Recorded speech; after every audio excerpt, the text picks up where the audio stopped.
compañero, amigo y admirado Ezequiel, que hoy viene con alguien muy importante, alguien a quien vosotros todos yo creo que conocéis, y quien no conocíamos nos hemos llevado una grandísima sorpresa y estamos deseando escuchar lo que tenéis que decirnos. Muchas buenas tardes y bienvenidas y bienvenidos. En una tarde de aparente lluvia que anunciaba Emel y que yo le tranquilicé a Mariana, digo, me parece que el jueves por la tarde vamos a tener una tarde que si acaso un chaparroncito, pero leve, y ha salido muy bien. Lo primero, agradecer a Mariana el esfuerzo que ha hecho. Estaba en Madrid y ya ha venido en tren y mañana no, Mariana, vuelves para Madrid. No, yo no voy a quedar. ¿Te quedas? Haces muy bien entonces. Tendría que ir, pero no. Disfrutarás del fin de semana. Agradeceros vuestra presencia y a Celia, que está ahí, y a Manolo Queo, que están preparando todo esto para que quede bien. Y al final ya comprobaréis y daréis nota, pero estoy convencido de que vais a pasar un rato muy enriquecedor y sobre todo vais a descubrir ese mundo que todos conocemos un poco por encima, pero que a veces, como en este caso, tenemos aquí vecina de Mairena, Mariana Cordero, y como tantas mujeres y tantos hombres que hacen labores muy importantes en la vida, están un tanto, no están en el foco, o a mi modo de ver no estáis en el suficiente foco y un tanto silenciados. Pero ya veréis la grandeza de la persona que tengo aquí esta tarde a mi izquierda. Exagerado un poco, ¿eh? Exagerado, ya veréis. Vamos a empezar.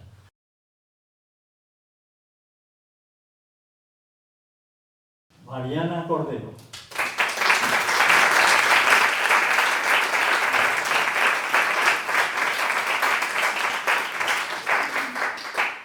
Y le hemos sacado una sonrisa que cuesta, Acaba de sonreír.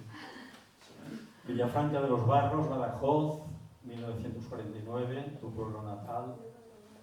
El pueblo tiene 12.300 habitantes. Es villafranquesa de nacimiento, aunque desde hace muchos años compagina su hogar entre Madrid y Mairena, aquí en Sevilla. ¿Cuántos años aquí en Mairena? Muchos. Me vine muy temprano. Me vine muy pronto. No me acuerdo, pero muy pronto. En Era muy joven y ya soy muy mayor. Bueno, es ley de vida. En Villafranca te distinguieron hace unos meses y te emocionaste. Mucho. Me emocioné mucho porque hacía muchísimo tiempo que no iba a Villafranca. Allí me eduqué y ya casi no conocía el pueblo. Y tampoco había vuelto pero muy pocas veces. Y bueno, era un festival de cine y de pronto me llaman de Villafranca para decirme que me quieren dar un premio a toda mi carrera. Y yo dije, Villafranca, un premio a toda mi carrera.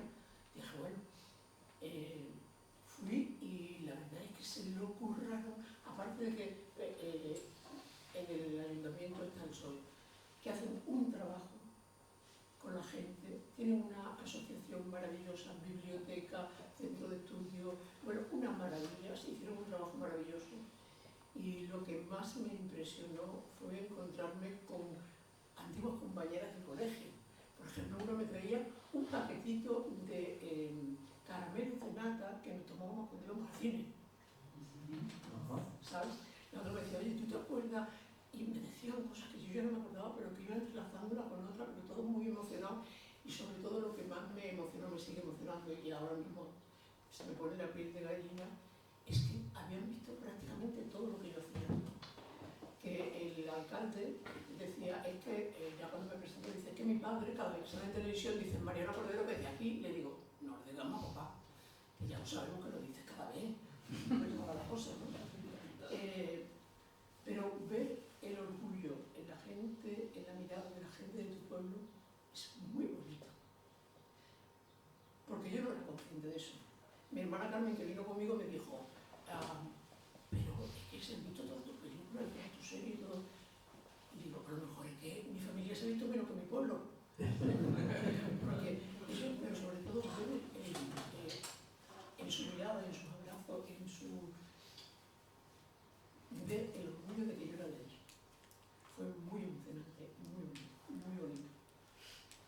Celia, lo estamos grabando, ¿no?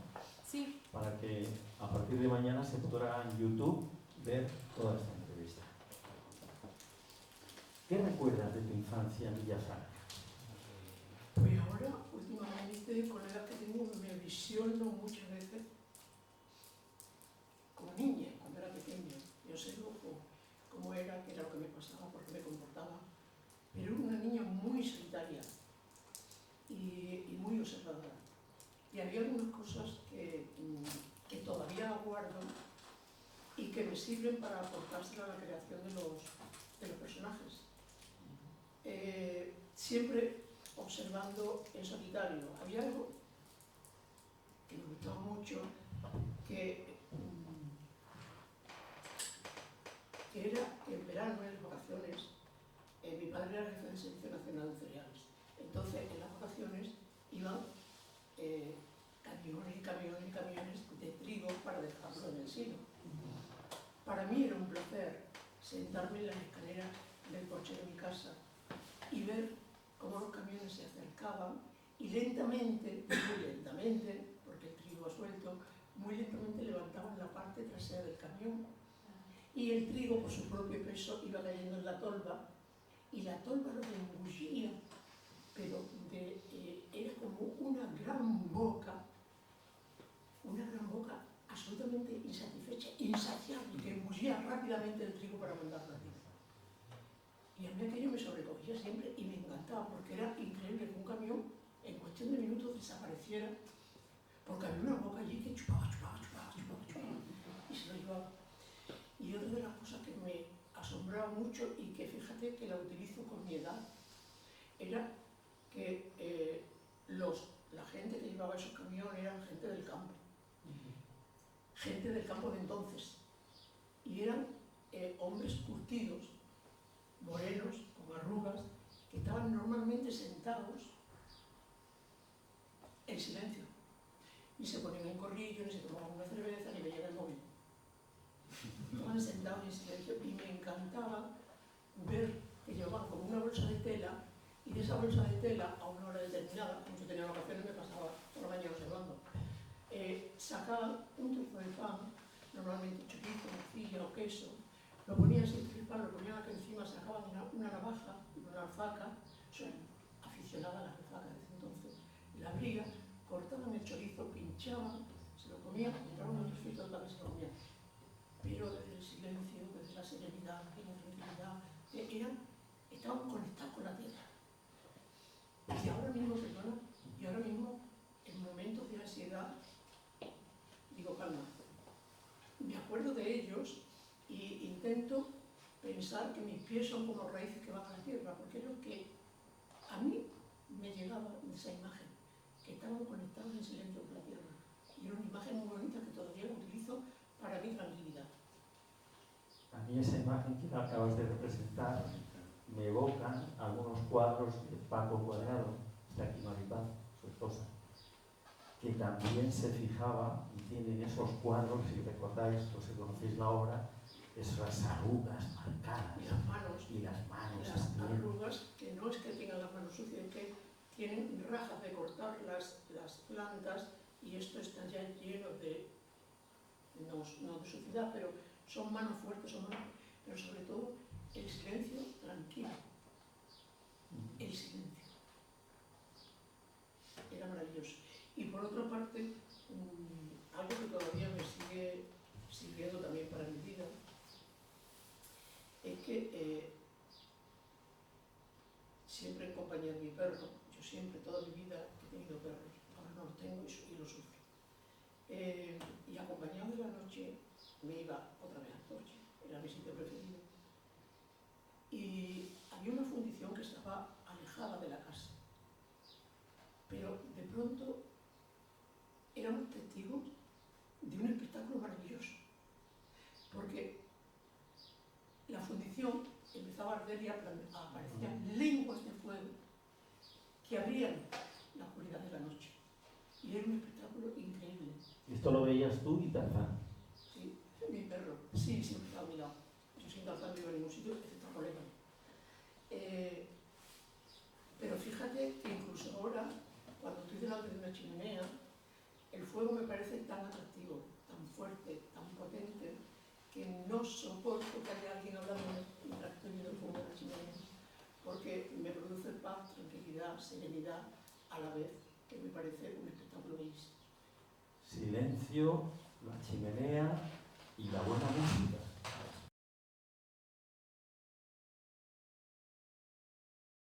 Y esto ya como cositas menores, el olor de los melocotones, por ejemplo, que había detrás de mi casa, el olor de una higuera, es más cercano. Yo puedo distinguir una higuera, voy por la calle y digo, por aquí hay una higuera seguro. No, los primeros escarces amorosos, el primer beso que te dan, no sabes qué le pasa a tu cuerpo, pero ahora le pasa muy fuerte. Bueno, pues son emociones, sensaciones, recuerdos que utilizo para la creación de los personajes y que para mí son un tesoro absoluto. Acabamos de oír Pequeña serenata nocturna de Mozart.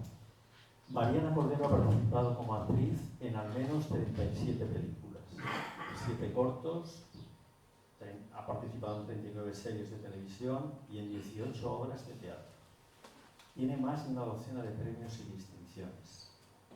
Vaya palmarés, ¿no, Mariana? He trabajado mucho, sí, la verdad. Y muy a gusto porque para mí es una pasión. Mi trabajo es una pasión, por eso aunque estoy jubilada porque me tocó, pero sigo trabajando todo lo que puedo, porque en cuanto que me llaman y me dicen, oye, hay un trabajo, a ver, te voy a mandar el guión a ver si quieres hacerlo, el cuerpo hace y algo cambia dentro. Porque ya quiero empezar a investigar, ya quiero empezar a estudiar, ya quiero empezar a saber. Mujer inquieta.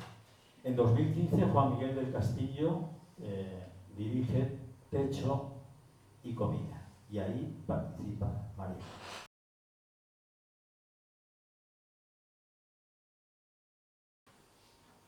Bueno, Techo y Comida, premio Secán, Ópera Prima 2015, Bignara de Plata a la mejor actriz Natalia de Molina en Málaga. ¿Qué recuerdos tienes de esta peli? Era una peli muy dura porque retrataba claramente lo que estaba pasando. Y es que la gente no tiene casa, no tiene dinero para comer.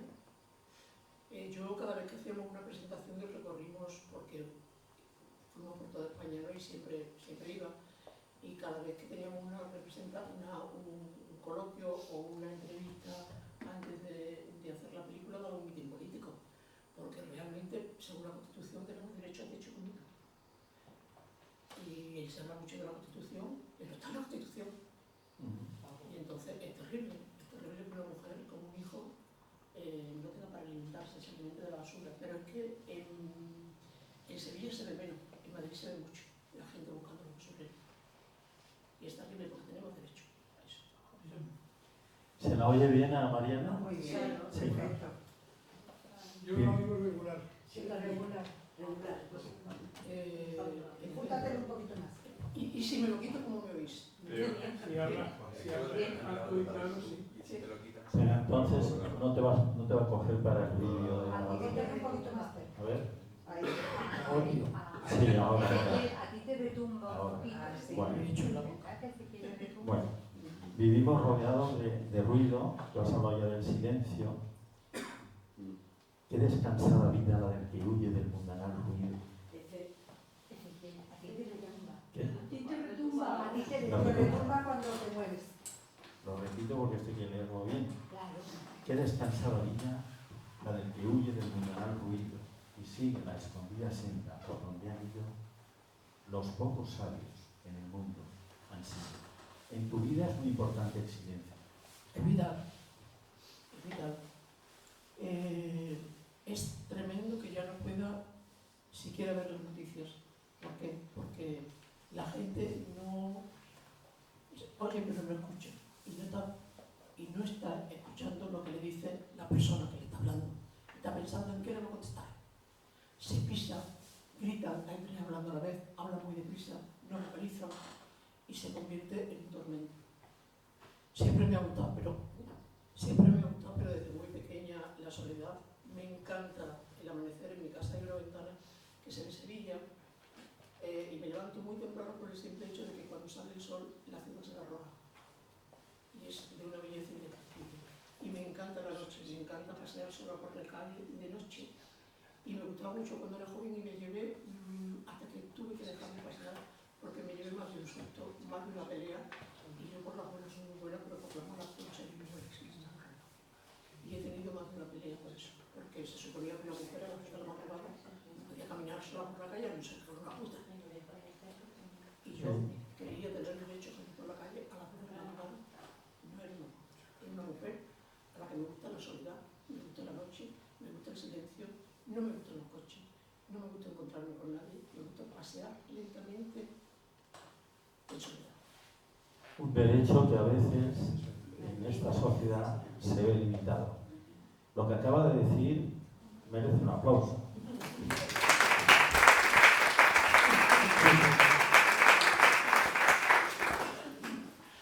Si yo tenía notado aquí, hablando del silencio y del ruido, que en televisión se están imponiendo programas de pataleo, de griterío, con perdón de las verduleras, de mucho verdulerismo, ¿no? Y por ahí no vamos a ninguna parte buena, creo yo, ¿no? Esto habría que reconducir.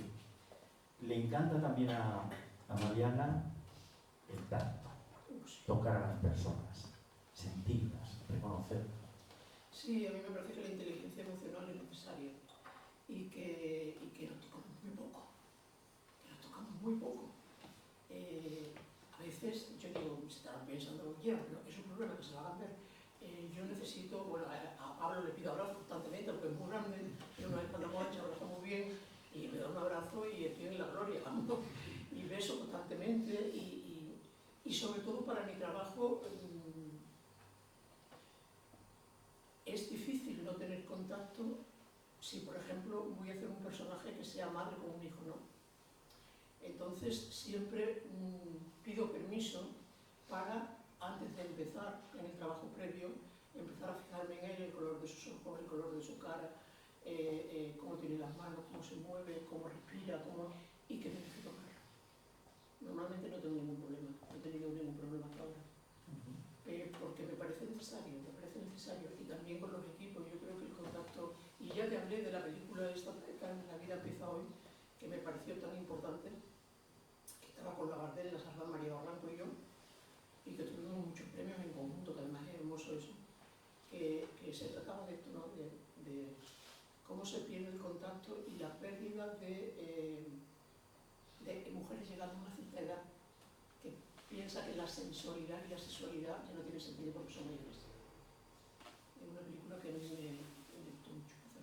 La vida empieza hoy. Sí. Tu hermana mayor, Carmen, te inculcó la afición al teatro y en Esperpento empezasteis a trabajar, años A, y en una furgoneta hicisteis un poco lo que hizo Lorca con la barraca, ¿no? Y por ahí de sitio hasta Berlín, ¿no? Llegaste. Mi hermana Carmen vino antes que yo a Sevilla a estudiar medicina. Entonces, cuando yo llegué después y me metí en el teatro universitario, no en el teatro universitario, en el teatro independiente, el Esperpento, que era un teatro que estaba formado fundamentalmente por universitarios. También había otra gente que no era universitaria, evidentemente. Yo era la más pequeña, no hacía ni caso. Y ya me metí ahí, ellos fueron terminando la carrera y yéndose a sus respectivos trabajos. Estaban para Rubiales, Carmen, mi hermana Carmen, Rodrigo Alfonso Guerra, que era el cabeza en buen sentido, que no hacía de esto, sino que estaba siempre leyendo con la recuerda. Había mucha gente, Antonio Andrés La Peña, José María Rodríguez, yo. Pero después, cuando fueron terminando las carreras, cada uno se fue a la cosa de decir, bueno, ya hasta aquí he llegado con el teatro, y nos quedamos muy poca gente, entre ellos dos, ¿no? Una de las cosas que hicimos y que a mí me parece muy importante, bueno, íbamos a teatro porque entonces me dice muchas veces, ¿qué no has hecho papeles de protagonista? Sí, lo hacía en aquella y entonces, porque además era la única, lo tenía que hacer, si yo sí, porque era la única mujer, todo lo demás era hombre.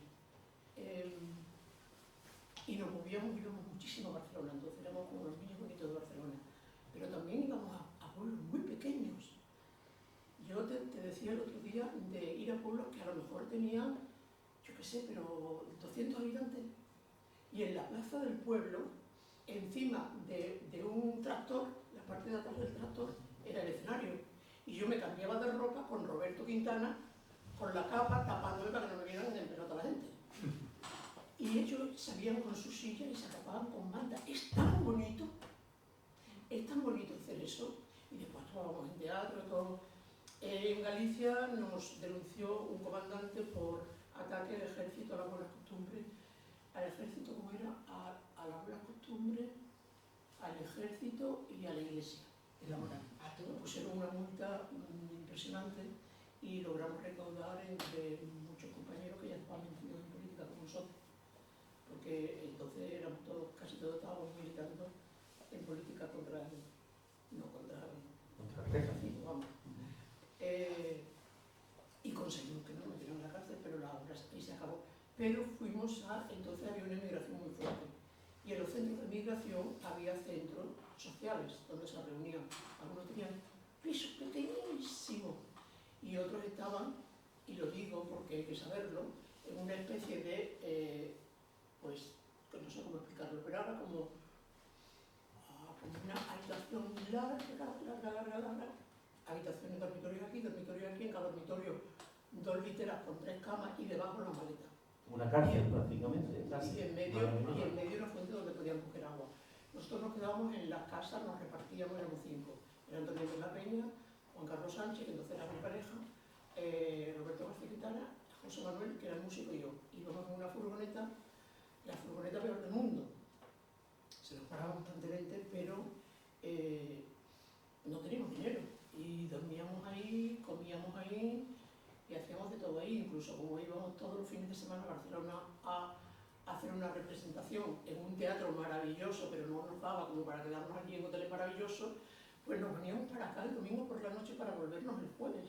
De aquí a Barcelona en una furgoneta que llevamos hace 70. En fin, pero fuimos a hacer una gira por Francia, Holanda, Bélgica, Suiza y Alemania, en los centros de migración, donde fuimos recibidos maravillosamente, y allí me di cuenta de que a veces los inmigrantes en verano venían en un coche. En Alemania los coches no son baratos, y parecía que allí habían ganado muchísimo dinero y que estaban estupendamente. No es cierto, no es cierto. Estaban viviendo en unas condiciones malas. Como aquí, no, porque allí les respetaban los seguros, la sanidad, les respetaban la comida, no es como aquí en algunos sitios, ¿no? Era increíble, nos recibían estupendamente. Lo que pasa es que la furgoneta, ya entramos en Alemania, se nos quedó parada antes de la frontera, tuvimos que llamar a un coche de estos gigantes que monta la furgoneta. Como no teníamos dinero, dijimos que por favor fuésemos nosotros en la furgoneta dentro, así que la entrada en Alemania fue apoteósica. Un grupo de 5 personas dentro de una furgoneta, encima de un camión que lleva los coches, pero no logramos que nos lo arreglaran, y entonces nos vinimos desde Alemania en autostop. Pero yo lo recuerdo y digo, qué maravilla haberlo hecho.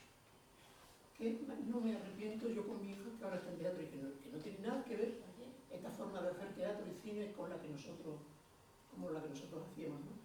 En aquella época, ¿no? Por la otra parte también íbamos a teatros buenos, a Lope de Vega, fuimos un montón de veces y todo esto. Pero bueno, había una de cal y otra de arena, y tanto la de cal como la de arena era maravilloso vivir ahí. Has hablado de la migración, aquello que viviste, ahora estamos viviendo. Ahora, perdona, que te interrumpa un momentito. Me da pena, angustia, terror lo que está pasando. Un país eminentemente emigrante, que se atreva a tratar así a la inmigración, que se olvide de los personas.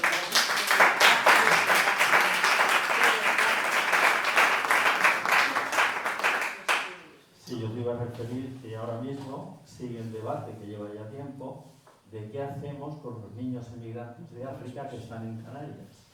Y vemos cómo políticos, representantes de comunidades autónomas, los quieren echar fuera, no los quieren allí en su sitio.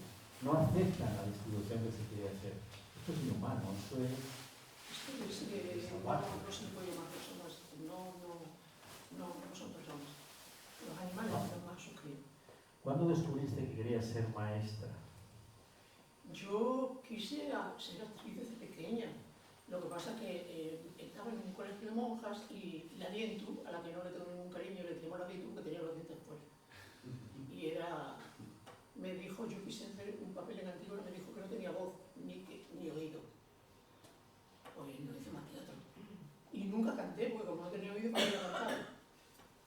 Antonio Culebra me está salvando la vida. Y todo maravilloso grupo con el que me he encontrado. Le pregunté un día tímidamente, ¿puedo venir? Yo sé que canto mal, pero ¿puedo venir? Y me dijo, aquí venimos no a cantar bien o mal, sino a disfrutar. No lo conocía entonces, no le pude dar un abrazo, pero le daré abrazo cada vez que lo vea porque lo amo. Y a todo el grupo. ¿Qué estamos haciendo mal, Mariana, para que en las encuestas últimas, jóvenes de entre 18 y 24 años, en la universidad, saliendo de los institutos, se estén echando en brazos de la derecha? La española y la europea. ¿Qué estamos haciendo mal en la educación? En la educación, en principio, no se habla de Franco ni del fascismo. No se llega nunca a eso. Va por la calle y pregunta, ¿sabes quién es Franco? Franco. Se habla de fascismo y no saben lo que es. Y están todo el día con los móviles, escuchando frases sin más y no viviendo la realidad. Es terrible porque de los 17 a los 25 años hay un tanto por ciento que van a votar a Vox. Y al PP claramente lo que le interesa es el poder, porque lo que está haciendo ahora con Vox en todas las autonomías y lo que va a seguir haciendo, le interesa a los ciudadanos, no. Le interesa el poder. Y si para el poder tienen que darse la mano a Vox, se van a dar la mano a Vox. Es terrible, pero lo que está pasando en América, lo que está pasando en muchos sitios, o nos unimos o vamos a retroceder. Espero que no, por Dios. Espero que no, pero lo de los niños ya es que no. Terrorífico. Estos días ha habido una noticia, han fallecido 5 mineros en una mina en Asturias.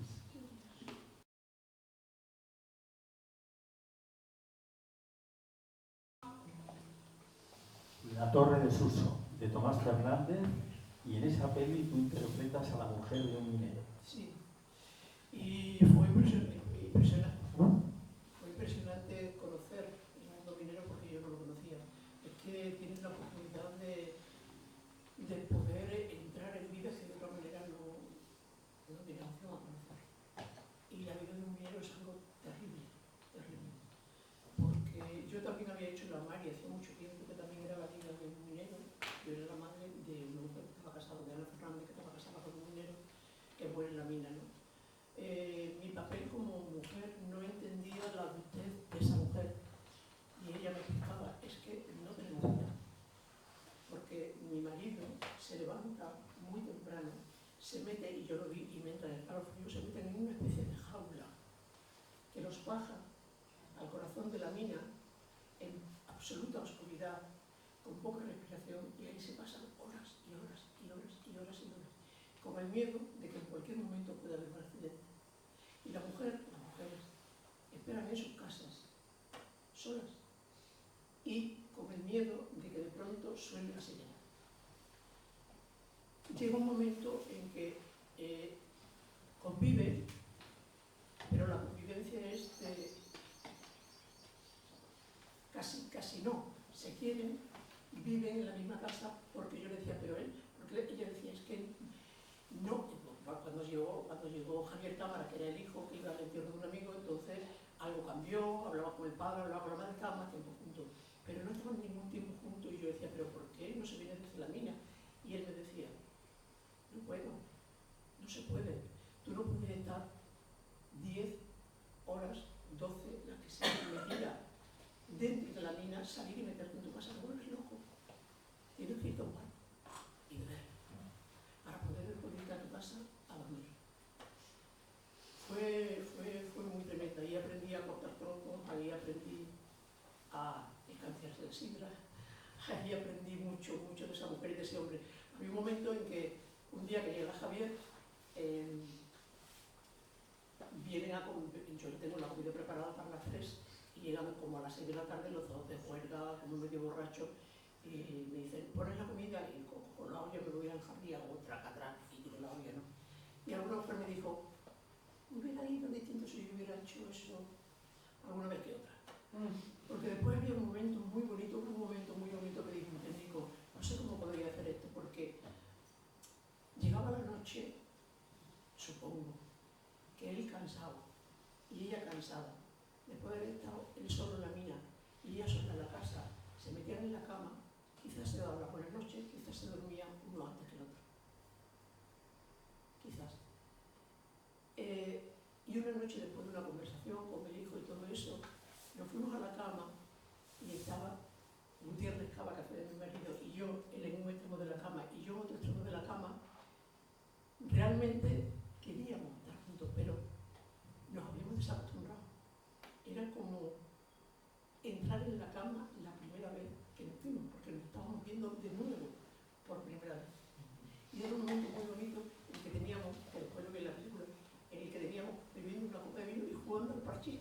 Solamente estábamos jugando al parchís, pero estábamos jugando juntos al parchís. Lo que retrata magistralmente Mariana, lo que ha hecho ahora, a mí me recuerda también a la vida de las mujeres de los marineros.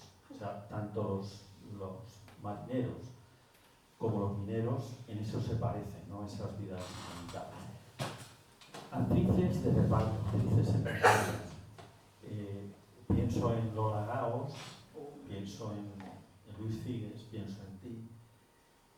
¿Aspiráis tú en algún momento, has dicho, bueno, ¿por qué no me dan a mí un papel principal? ¿Por qué los secundarios no somos principales? ¿Por qué no se destaca tanto el papel de reparto como los papeles estelares? Bueno, yo he sido protagonista mucho tiempo y además en comedia, porque con esta cara que hemos dado, que no tengo nada que ver, tan seria, pues dicen, no, no va a la comedia, que va muy bien la comedia. Y sobre todo he hecho mucha comedia del arte al principio de los años del Perpetuo. El papel me encanta ser secundaria. Oh, yo quisiera ser secundaria toda la vida. Y en cuanto a trabajo, en cuanto a pasión, en cuanto a vértigo, en cuanto a compenetración con todos los grupos, es el mismo. Lo único que se distingue es en cuanto cobran.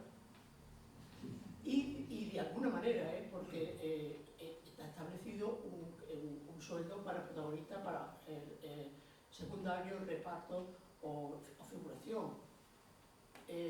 Así, claro, el protagonista cobra más que el secundario. Pero también es verdad que en muchos casos uno tiene su caché.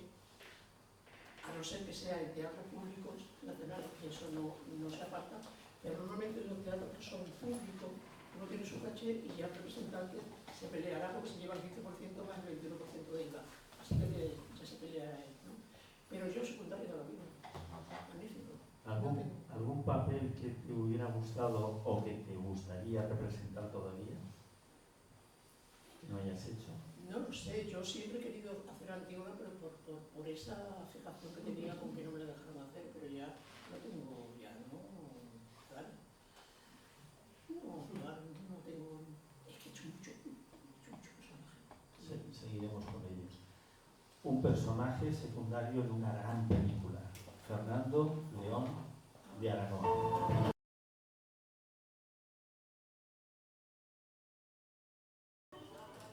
Bueno, estáis disfrutando de una tarde de cine, ¿no? Qué pedazo de actriz Candela Peña, ¿verdad? En esta película. Bueno, y en todas las películas muy buenas. En todas, ¿no? 2005 fue un año muy prolífico para Mariana. Además de en Princesas, trabajaste en La playa del futuro de Peter Lichtenfeld, Libro de familia de Ricardo Figueras, La vida perra de Juanita Narboni, con Javiera Bakersfield, que se desarrolla en Tánger. Para ti lo más importante es el teatro. Ya hemos hablado de tus inicios en Esperpento, una de tus primeras aventuras teatrales, pero hay obras ahí de Cervantes en las que has intervenido, Chekhov, Dostoyevsky, Valle Inclán. Sí, he intervenido en obras muy importantes. Me gusta mucho Valle Inclán, me gusta mucho Lorca, con de Lorca he hecho 3 horas, de Valle Inclán 2, de Chekhov he hecho Éramos 3 hermanas, me pareció, disfruté como, porque era un espectáculo muy difícil, de Julieta Serrano, que supongo que sabéis quién es.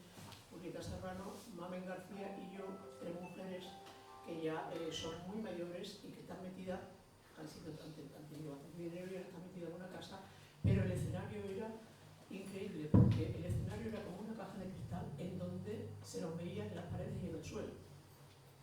En el escenario solo había 2 sillas y un piano, nada más. Todo lleno de telarañas, los vestidos viejos, yo tenía una peluca blanca por aquí, y cada una de las mujeres teníamos un personaje distinto. Julieta era como Leticia, la otra se jugaba el papel de niña pequeña y yo era muy reivindicativa. Muy reivindicativa. Fue un trabajo muy difícil porque además en algún momento, cuando íbamos a épocas anteriores, y era muy difícil. Yo me acuerdo de un momento que me empezaba a hablar, Julieta me empezaba a hablar del hombre al que yo más le decía, cuéntamelo para mí. Y ella me lo contaba otra vez, cuéntamelo otra vez. Me lo volví a contar, cuéntamelo otra vez. Me lo volví a contar hasta que me decía, ¡basta! Porque estaba ahí, me había ido, ya no estaba. Estaba en decir, cuéntamelo, por favor, cuéntamelo, por favor, cuéntamelo, por favor. Ahorita se acaba de contar que, ¿sabes? Y había mucha música. Y además, una cosa maravillosa, y es que sí, este era el escenario, todo lo demás era el público, estábamos rodeados del público. Eso es tan bonito porque siente la respiración del público. Has mencionado a Lorca, trabajaste en Yerma, dirigida por Miguel Narros, Bodas de Sangre, José Carlos Plaza. Federico, qué triste pérdida, con 38 años, ¿a dónde puede llegar aquella criatura tan genial que fue asesinada por el régimen de Franco, por los falangistas y el ejército de Franco? Te propongo que leamos a la limón fragmentos del romancero gitano. ¿Sí? ¿Empiezas tú? La hoja segunda.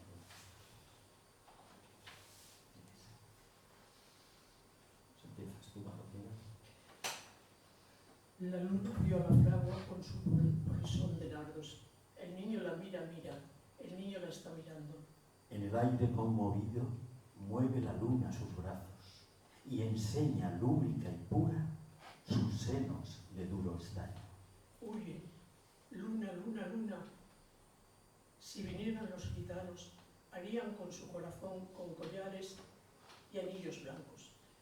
Niño, déjame que baile.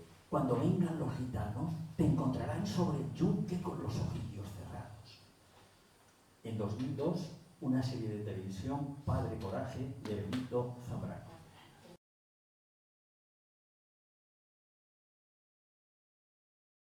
¿Qué recuerdas, Mariana, de esta importante película? Fue muy difícil. Yo cuando me lo planteó Benito, lo que hice fue irme a la playa y me sola completamente para informarme de todo lo que había pasado al mínimo detalle, todo lo que había sucedido, quién era esa mujer, quién era ese hombre, quién era ese niño, cómo se comportaba, quién eran los yonkis de los que también tuve un contacto con los yonkis que me enseñaron cómo se hacían, cómo se invitaban con la policía, para ver qué había pasado. Yo me puse en contacto con la policía científica para saber qué había pasado porque no había encontrado los restos. Bueno, había entrado la policía, la Guardia Civil, la policía, cuando llegó la científica, las pruebas ya estaban perdidas, ¿no? Pero era la inmersión, claro. ¿Tú hacías de madre? Yo hacía de madre, y cuando iba a hacer de padre, era sencillo, es sencillo trabajar con Juan porque además éramos muy amigos, nos queríamos mucho, yo lo sigo queriendo, aunque no esté. Y nos entendimos muy bien trabajando, entonces solamente con mirarnos ya estaba y trabajábamos en conjunto los dos. Pero claro, para trabajar, yo cuando voy a hacer un trabajo de actriz, lo primero que hago es llamar a un librero en Madrid, en la calle Mayor, y le digo, dame toda la posibilidad de información que tengas sobre este suceso, ¿no? El apodo ya fue que no encontraba nada. Y después informarme por parte de la policía, de los yonkis, de la madre, del padre, de los vecinos, para tener información, porque es un trabajo largo, arduo, costoso, pero absolutamente necesario, porque es la única manera que tienes de comprender al personaje sin juzgarlo para poder darle voz y vida. No puedes hacerlo si no lo comprendes, no puedes comprenderlo si no lo estudias, si no sabes quién es, porque se comporta así y no puede comportarse de otra manera, es imposible, porque las circunstancias, los motivos, todo lo están llevando a comportarse de esa manera. Entonces tienes que conocerlo, comprenderlo, no juzgarlo para después interpretarlo y lograr no que haya un personaje en el escenario, sino que el personaje se convierta en persona a través de ti. Fue muy doloroso porque ¿cómo se puede soportar la pérdida de un hijo?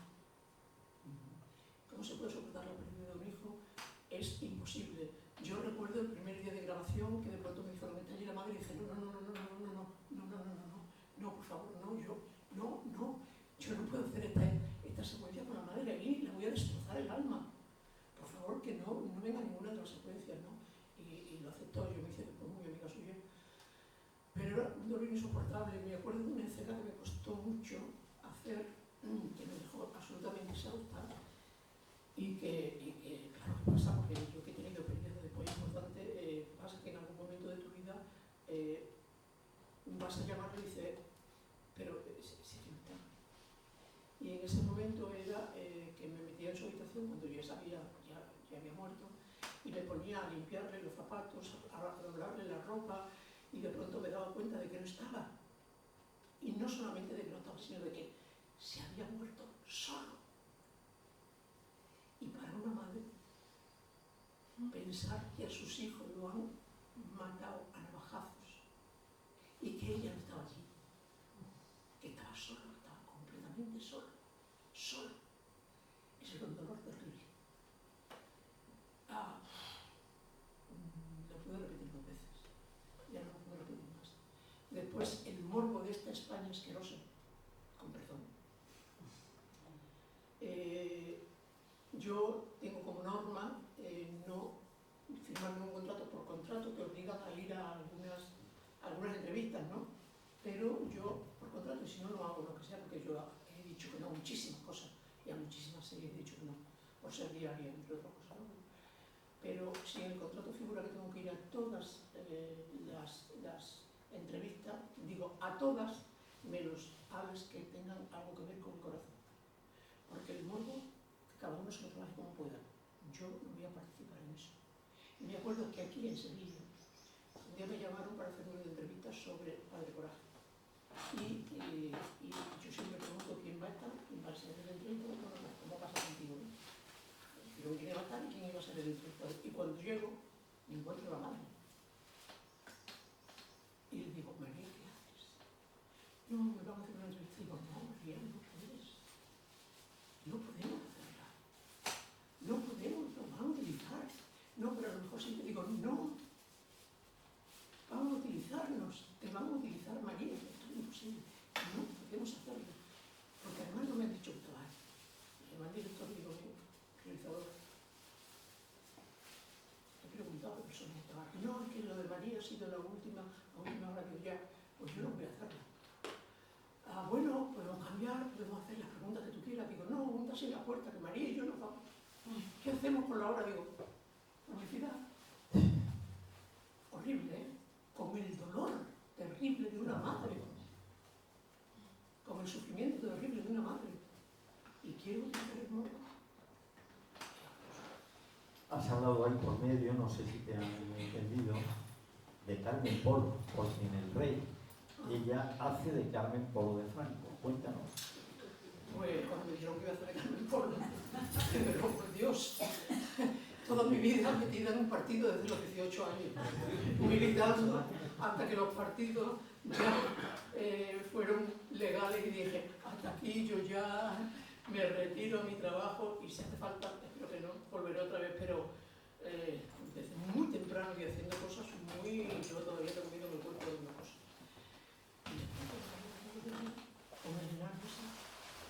Y entonces pues llamé a Allende y dije, por favor, toda la información que tengáis, porque no, de esta señora yo no sé nada.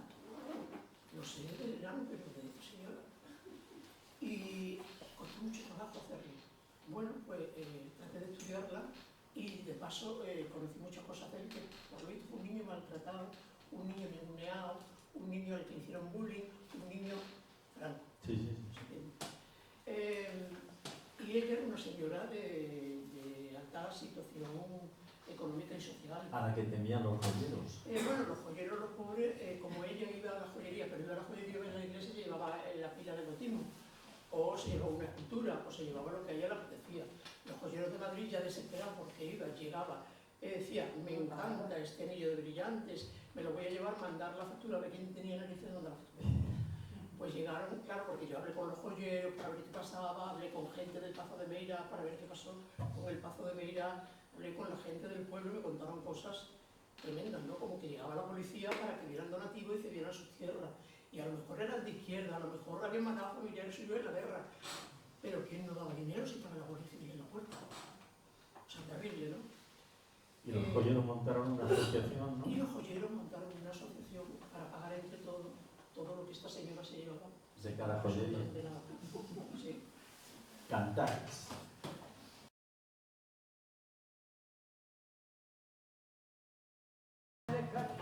Qué maravilla de canción, ¿no? Vamos a aplaudir a Serra, hombre.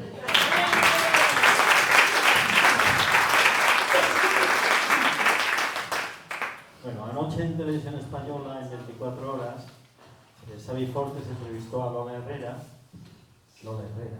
derecho a opinar. Ella decía que había gente que decía, es que un actor que no opine, porque claro, si opinamos, luego esa gente contra la que tú opines no va a venir al teatro. Y ella defendía, claro que sí, el derecho a opinar. Y habló Lola Herrera y atacó a Trump, a la ultraderecha española, y decía que estamos viviendo un momento terrorífico. Terrorífico, un momento terrorífico, que no tenemos derecho a opinar, tenemos la obligación de opinar, porque somos un foro y nos escucha mucha gente, y tenemos la obligación de opinar, y si alguien no nos contrata por lo que opinemos, pues que no nos contrate. Yo tampoco tengo ganas de trabajar con alguien que no me contrata por mis opiniones, pero no solamente tenemos derecho, tenemos una absoluta obligación de hacerlo. Entre las 40, casi 40 películas en las que ha intervenido Mariana, La culpa, películas para no dormir, de Narciso Ibáñez Serrador. ¿Qué te dijo? ¿Estás nervioso? Hombre, qué gracioso. Yo había visto todas las películas de Historias para no dormir de su padre, y de pronto me llama él para hacer una película de terror. Y entonces me dice, siéntate, Mariana. Y yo dije, Dios mío de mi alma. Me senté y me dice, ¿estás nerviosa? Y digo, me estoy temblando. Y me dice muy serio, ¿por qué? Digo, porque estoy enfrente de tuya. Por eso, porque me he visto todas las películas de tu padre, porque voy a trabajar contigo, por eso estoy temblando. Se me pasará de temblado, pero ahora mismo estoy temblando. Otras películas, es que el palmarés que tiene Mariana, en 1980, Tierra de rastrojos. En 1999, recordar Solas, de Benito Zambrano, con Ana Fernández y María Galeano. En 2003, Al sur de Granada, de Fernando Colombo. ¿De Solas qué recuerdas? No, yo de eso hice muy poco. Es que Benito fue alumno de interpretación del Centro Andaluz de Teatro, y entonces, como Lara apuntaba maneras para ser actriz, me dijo, en el sitio, en la sala de espera donde va a ir Ana a que le hagan la prueba para ver si está embarazada, necesito que haya gente. ¿Quieres estar con tu hija como primera encuentro dentro del cine? Le dije, claro. Entonces a Lara, que tendría 11 años o 12, le pusieron una barriga y ya está. Pero hay una cosa que me voy a contar porque me parece muy bonita, porque yo, también porque conocí a Benito del instituto, después de Padre Coraje, pero un día vino Juan Cruz a hacernos una entrevista a María Galeana y a mí. ¿Se sale de esto, pero lo cuento? No, claro, por favor. Hacer una entrevista a María Galeana y a mí, y entonces me dijo, Mariana, hace una semana estuve hablando con Dulce Chapón, ¿sabes? Y me dijo que si algún día se montara La voz dormida, le gustaría que tú fueras la protagonista. Yo le dije, no lo he leído. Y me dijo él, voy a llamarlo ahora mismo. Digo, Juan, de verdad, o sea, estábamos cerrando, a llamar ahora. La llamó y le dijo, tengo a Mariana al lado, no ha leído tu libro, mándaselo. Al día siguiente, urgentemente, tenía su libro con una dedicatoria preciosa. Entonces me fui a la playa, yo tenía un apartamento, y me llamó Benito y me dijo, Mariana, necesito unos días de descanso, por favor, ¿me puedes prestar tu apartamento en la playa? Y dije, claro, vente, estoy con Lara. Y me dijo, no, pero necesito estar solo. Digo, bueno, pues yo me voy unos días ese día, no está el problema. Y entrando le dije, aquí tienes una película. ¿Aquí tienes una? Aquí tienes una película, le dije, el libro de Dulce. Entonces Benito la cogió al día siguiente por la mañana, y toda la noche leyendo el libro, hay una película, dame el teléfono de Dulce. Digo, pues llamo a Dulce, le pido si le doy tu teléfono y ya te lo doy. Y entonces llama a Dulce y me dijo, claro, sí, estoy feliz de que Benito haga tal. Se pusieron de acuerdo, yo no pude ir al encuentro que tuvieron ellos porque una exalumna me pidió que la guiara en una prueba de casting y ya estaba ya en el hospital porque tenía cáncer. Ella estaba feliz porque esa película se iba a montar, no llegó a ver el estreno, pero fui muy feliz de alguna manera cooperando a que Dulce se marchara de este mundo sabiendo que esa película que ella amaba tanto sería. Me parece una historia bonita. Vamos.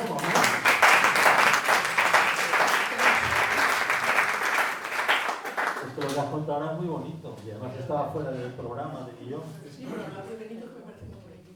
¿Qué papel hacías en la película esta de Dulce Checo? No hice nada porque estaba trabajando en otra cosa En otra cosa. y no he podido dejar.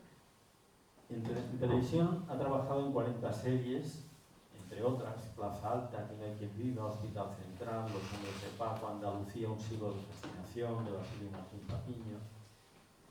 Y llegamos a tu último trabajo, patrocinado por Cruz Roja.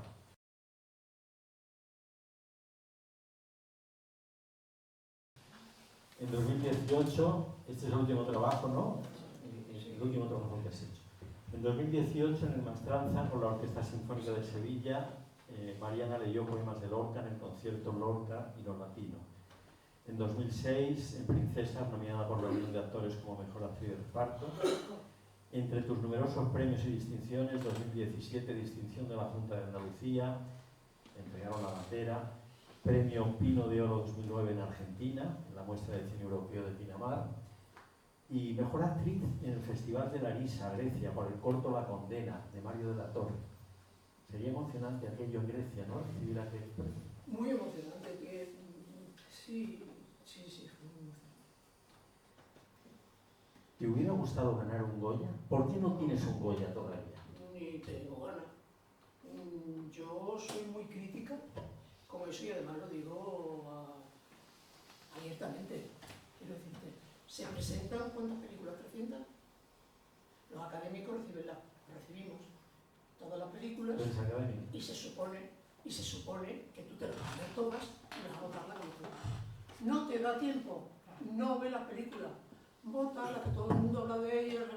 Algunas son muy buenas, pero realmente las que se votan pueden ser buenas. Pero hay muchas grandes películas de muchos grandes directores que están intentando empezar, con buenos actores que están empezando a entrar, que no llegan, porque no es posible. Es la fiesta de las vanidades necesaria. Aparte, a mí no me gusta ir a los estrenos, no me gusta ir a... No, me gusta mi trabajo, pero no me gusta la exposición, no me gusta. ¿Estás satisfecha hasta ahora por lo que has hecho? Creo que sí, por lo que has dicho.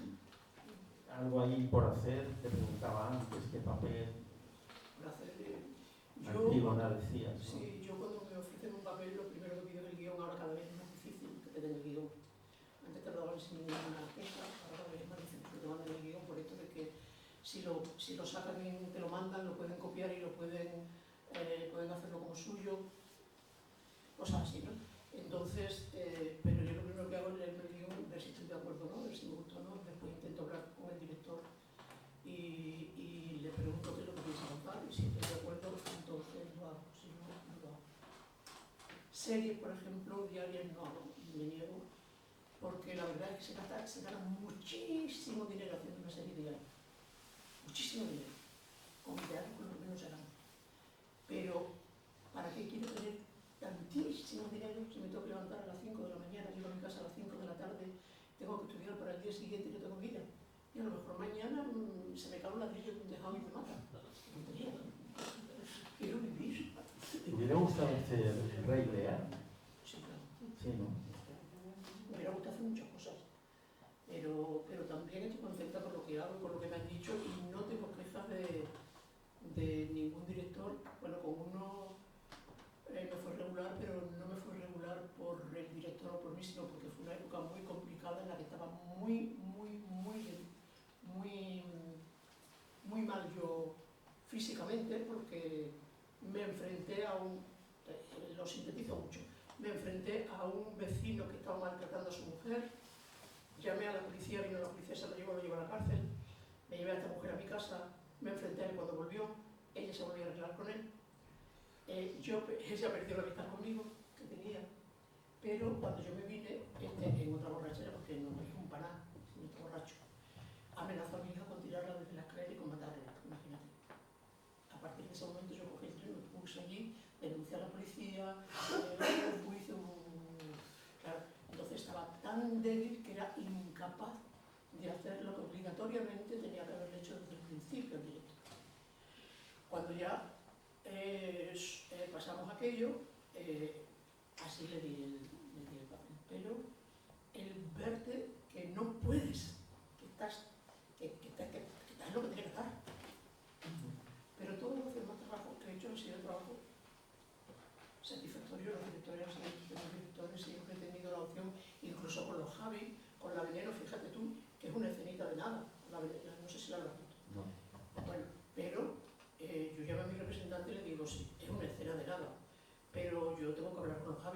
quiero saber qué van a contar de La Veneno, porque La Veneno fue un juguete roto y yo no voy a participar en algo que no me esté de acuerdo.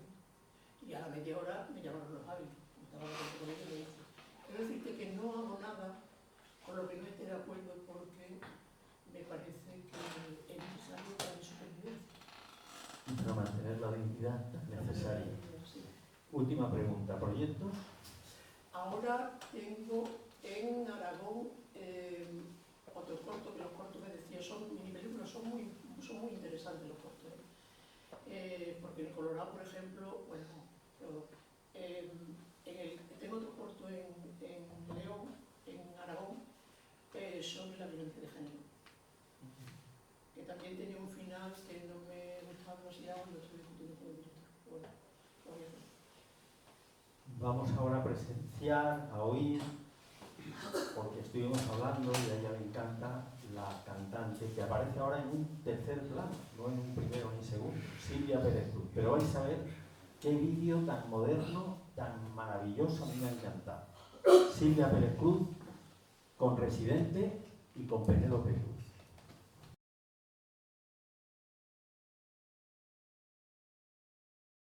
Mariana Cordero.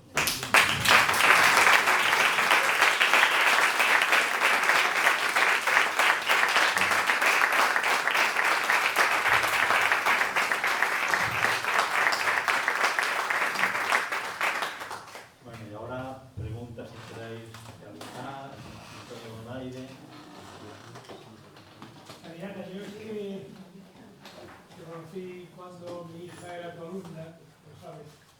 Y bueno, mi hija, sus amigas, toda aquella gente tienen tu sello, que lo sepas. Fue maravilloso las clases, fue maravilloso ese grupo. Me ha entrado. Es que trabajar con niños, es que los niños son la pureza. Los niños son la pureza y la van perdiendo por nuestra culpa. Y en una clase, Antonio Donaire iba muchísimas veces, iba a tocar la guitarra, se venía con nosotros a las excursiones, él y otros padres. Pero la clase era una locura y el equipo era una maravilla, la clase era una locura. Estaban siempre todos trabajando, teníamos pájaros, peces, una huerta, plantas. Moisés tenía un hámster que se ponía en el gorro de la chaqueta que llevaba siempre. A mí los hámsters me daban pánico. Yo no tenía mesa, siempre que iba a corregir me decía échate para allá, pero cuando me ponía a su lado me ponía así porque yo no se me rompe el hámster, porque además era, por ejemplo, yo tendía a irme para arriba, cada vez que me iba para arriba escribiendo la pizarra me decían, te vas para arriba, era así, ¿no? Muy lindo. Pero trabajábamos en asamblea, todo se decidía en asamblea, tú me puedes decir, lo que está diciendo recién. Todo se decidía en asamblea, éramos un equipo compacto, todo el mundo estaba trabajando, había mucho bullicio en la clase, pero el que terminaba su trabajo se ponía a regar las plantas, se ponía a cuidar el canario, se ponía con el hámster, o se ponía, siempre había trabajo, todo el mundo estaba trabajando y escribíamos pensamiento, escribíamos mucho, trabajábamos mucho la mitología. Manuel Fernández Alonso, profesor de literatura, iba cada día a contarle un cuento distinto de mitología y yo con ellos trabajaba mucho en la mitología, porque la mitología, quiera o no, potencia mucho la fantasía. Y entonces yo escribía un cuento de mitología, pues ese ratón, pero ¿qué podía haber sido ese ratón? ¿De dónde viene el narciso? ¿De dónde viene? Por la historia que hemos contado del narciso, ¿qué puede ser? Y contaban su historia, escribían cuentos. La metodología de la lectura era la método global de lectura, que no es el mecánico M con A+, sino que es deducción, frase, sílaba, palabra, letra. El momento maravilloso, el día que un niño venía y decía, Mariana, aquí pone, por deducción lo sacaba. Había muchos padres que preguntaban que su sobrino que estaba en el colegio de no sé cuánto sabía leer el primer trimestre, y yo tranquilo, que llegan, que otro método distinto. Pero había un trabajo, había una confianza, había un amor, había una curiosidad, había una verdad en ese grupo tremenda. Había una línea roja y era que nadie salía de la clase si había sentido el movimiento, y esto también lo llevaba a rajatabla en el centro también de teatro con los actores. si alguien había sentido la más mínima molestia porque otro hubiera dicho algo, porque yo hubiera dicho algo que le hubiera sentado mal, porque son tan frágiles, son tan sensibles que cualquier mirada, cualquier gesto, que cuando nos están hablando a lo mejor no nos están diciendo lo que están verbalizando, pero hay que saber leer lo que quieren decir. Es una responsabilidad muy grande, y sobre todo yo tenía muy claro que mi trabajo solamente consistía en estar a su lado, en ser como el apoyo, la ayuda a la persona que está a su lado para ofrecerle todo lo que necesitara para crecer él mismo, en sí mismo, sin ninguna proyección de nadie, él por sí mismo y para él, en libertad. Lo has conseguido. Muchas gracias. Cuando hice lo del ayuntamiento, me escribieron desde Holanda, alumnas de hace 50 años, felicitándome entre ellas, y cuando nos vemos, el hijo de Maripaz también, Iván, está en ese mismo grupo, Falete, Bárbara, María Robles, cuando nos vemos ahora, con los años, Elena, una amiga mía, dice, yo no lo entiendo, porque cada vez que os veis hay un cariño entre vosotros, hay una energía entre los dos, porque no hay nada que haya pasado que esté mal. Si nos ha salido mal, nos ha salido pero no porque hayamos querido. Y era maravilloso, y las exposiciones, bueno, vendíamos los cuentos. En los pensamientos, por ejemplo, era curioso porque yo me acuerdo de un caso que el niño del pensamiento, o sea, la madre presumía de que su hijo, que en el caso tenía 6, 7, 8 años, se hacía cargo de los hermanos menores cuando ellos salían. Y que estaba muy orgullosa del hijo y tal, porque era un niño que estaba muy formal, que era muy serio, que era muy... Pero sin embargo, uno de los pensamientos puso, cuando estoy solo en casa, tengo miedo, tengo soledad. Llamé a la madre y se lo dije. Y me dijo, no, a mí no me dice eso. Digo, pero quizá necesita que creas que él es así, que necesita que lo quieras, que lo admire, que lo tengas en cuenta, pero no necesita quedarse solo para que tú lo quieras lo mismo. Algunos padres funcionaban como Maripaz, como otros padres, por ejemplo, el hecho de que en una asamblea quedásemos que más de media hora no se veía la televisión, a algunos padres les sentaban como una patada, porque es que se aburren, no lo pueden poner, o que les mandaba trabajo a casa. Yo le decía, pero tú te vas al banco y sales del banco y te pones a trabajar en tu casa. Pero si no queda mucho tiempo. Hacíamos libros, contábamos cuentos, vendíamos unos cuentos para después ganar dinero y nos unas excursiones, y las excursiones eran pleno campo con tienda de campaña, con 3 o 4 padres que organizábamos todo, eran excursiones maravillosas. Ahora ya no se puede hacer, por desgracia, pero era maravillosa. Y había también, que me parece es muy hermoso, había una unión entre los padres, los niños y yo, que éramos un equipo entero tratando de avanzar cada día, y nosotros, tanto los padres como yo, lo único que éramos era acompañantes para posibilitar que creciese. ¿Alguna intervención? Mariana, sí, yo me acuerdo todavía de Iván, la primera vez que vino con la primera frase, el tiburón azul no ve casi nada. Y me lo dijo como con el culo. Y yo, no me diga que no ve. Sí, y mira, lo escribo. Y ahí está. Este día fue una fiesta. Fíjate tú con esa frase, porque había algunos padres que también había picharle de una parte, la verdad. Porque pasaba un poco, lo toreaba muy bien, se torea muy bien. Pero el tiburón no tiene comida. Entonces, si el tiburón no tiene comida, hagamos lo siguiente. Pongamos todas las mesas en círculo. Esto es un acuario, el tiburón está en medio. Pero está lleno de agua. Nadie puede entrar ahí. Tenemos que pasar por detrás de las mesas. Y ahí echábamos palabras que se parecían a el tiburón no tiene comida. Por ejemplo, él, comida, y después lo metíamos en sobre, bueno, todo ese método, ¿no? Y algunas madres iban atrás de, no entres, que se nos hacía el acuario. Ni Mariana, ni María, pasa por la ventana. Pero ¿cómo voy a saltar por la ventana si tengo falda? Pues ponte pantalones, pero salta por la ventana, que tenemos un acuario. Pero lo primero eran ellos. ¿Qué hacéis? Hay un tiburón. ¿Sabes? Pero yo no te he ido a preguntar, pero un comentario. Te quería preguntar cómo te sientes tú como actriz a la hora de estar en el teatro. Por ejemplo, la moda esta que hay, por ejemplo, a a mí en el cine me molesta mucho cuando una persona sale enseguida con su WhatsApp y enciende la luz del teléfono, estando en el cine oscuro y el perico aquí con o lo que sea, o la señora, y me molesta mucho. Entonces yo pienso en el teatro, ¿eso qué pasa cuando estás en el teatro y alguien enciende los teléfonos? ¿Cómo te sientes? Es horrible. Es horrible. Porque llevas una inversión de trabajo de meses. Y una inversión no es el trabajo en sí de analizar, descubrir, comprender y crear y hacer que el personaje se convierta en persona, a través tuya, de tú, evidentemente, pero eres tú interpretando al personaje, es que el personaje se ha convertido en persona en tu vida.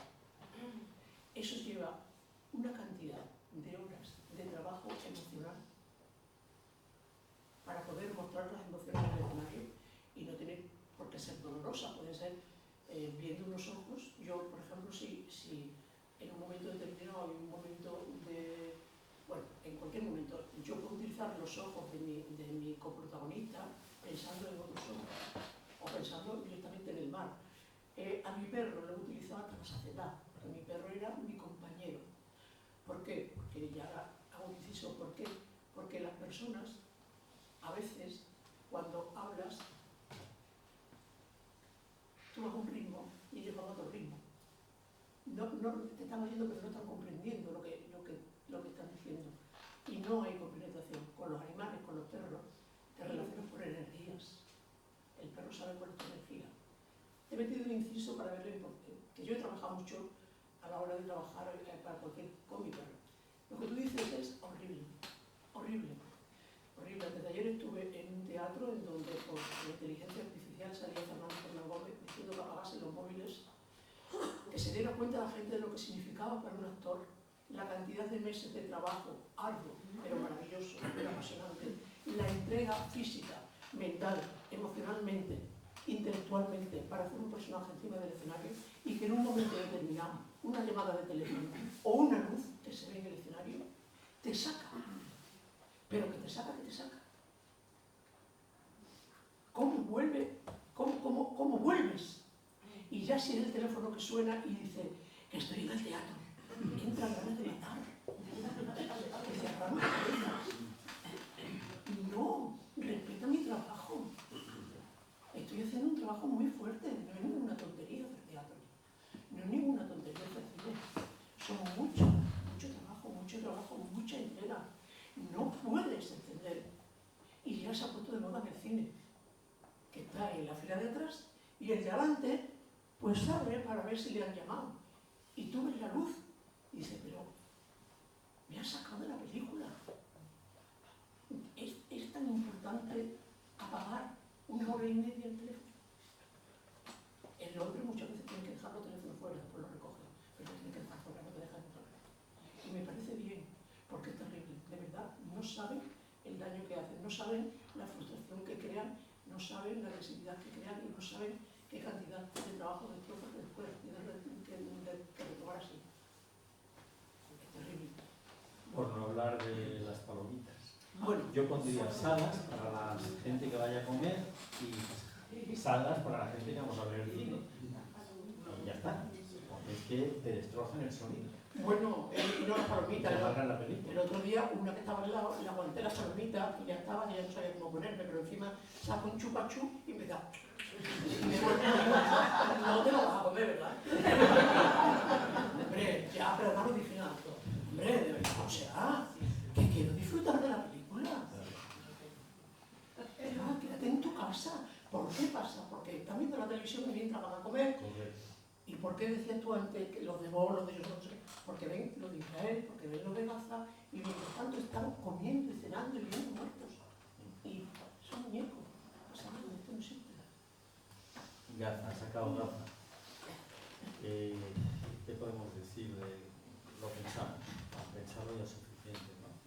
Estamos asistiendo a un genocidio en directo, día a día, que va más. Y ahora el Orbán recibe, como presidente de la comisión, recibe a Netanyahu en Hungría, en Budapest, lo ha recibido, con honores. Y además quiere que otros países europeos se sumen al genocidio este. Y yo lo que no entendemos mucha gente, lo decía Lola Herrera, yo no entiendo cómo la gente que sufrió el nazismo y que vieron cómo caían millones de judíos, son ahora ellos los asesinos de un pueblo inocente como Palestina. ¿Alguna pregunta más tenéis por ahí? Sí, yo una cosita. Sí. Entonces, Te quería preguntar cuándo nos vas a cantar la Chabela. Eso es que este maestro es para cantar los monumentos. En Madrid me dijo otro amigo mío que iban a hacer la vida de Chabela Vargas y que si yo me cantaba que se me atrevía. Y dije yo, bueno, el teatro ya me lo tengo que estar planteando porque se crecen años, pero se pierde vocabulario. Eso es así. Y algunas veces dices tú, sí, esta palabra no me viene, te va a venir en 12 minutos, pero que si hecho encima del escenario delante de 700 personas de mí, es otra cuestión, ¿no? Total, que vine y se lo conté a Pablo y se lo conté a Antonio. Y Antonio, ni corto ni perezoso, me mandó una canción de Chabela Vargas, que tiene yo estoy haciendo la dramaturgia, porque la canción no es ninguna tontería, lo que dice la señora, la situación de la señora. Y al día siguiente me dice, ¿sabes, Mariana? Así, o sea, digo yo, sí, hombre, vamos, o sea, y la estoy cantando, la estoy disfrutando y me gustaría que tuviera la día en tu vida ahí la cantada Chabela. María cantaba la Chabela, pero realmente el hecho de estar en ese grupo, que yo lo descubrí por casualidad, el hecho de estar en el grupo de música, estar con ese maravilloso grupo, me ha hecho tan feliz, me ha hecho tan feliz poder estar con gente, buena gente, compañeros cariñosos que se interesan por ti, que están pendientes, que cantas mal o cantes bien, pero disfrutas cantando. Es una maravilla.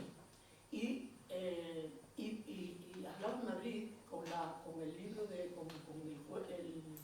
corto de Alfarín, de la importancia que tiene un local como este, la importancia que tiene el Ateneo, porque aquí no tanto, pero en Madrid hay bloques y bloques y bloques de mujeres mayores viviendo solas.